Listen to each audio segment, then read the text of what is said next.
ભયંકર ગરમી હોય ત્યારે કોઈ પણ કોલ્ડ ડ્રિંક અસર ન કરે તેટલું અસરકારક આ ડ્રિંક ઘરે બનાવીશું। જે આપણે બનાવીએ છીએ કાચી કેરીનો બાફલો, જેના માટે અડધો કિલો જેટલી કાચી કેરી લઈ ફાસ્ટ ફ્લેમ પર તેને સારી રીતે શેકી લેવાની છે। અહીંયા બાફી પણ શકાય। બટેટા બાફતા હોય તેમ કુકરમાં પાણી ઉમેરી કેરીને ફાસ્ટ ફ્લેમ પર 2 થી 3 વિસલ કરી લઈશું।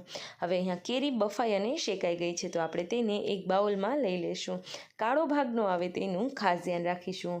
હવે અહીંયા એ બાઉલમાં 1 કપ જેટલો ફુદીનો, અડધી ચમચી સંચર પાવડર, અડધી ચમચી મરી પાવડર, અડધી ચમચી શેકેલા જીરાનો પાવડર ઉમેરીશું।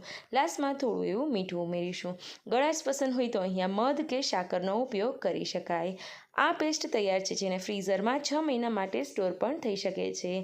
હવે તેમાંથી ઠંડુ શરબત બનાવવા માટે 2 આઈસ ક્યુબ, થોડા એવા ફુદીનાના પાન, 3 ચમચી જેટલા બાફલાની પેસ્ટ, થોડી એવી ચટણી અને પાણી ઉમેરી ઠંડુ સર્વ કરવું।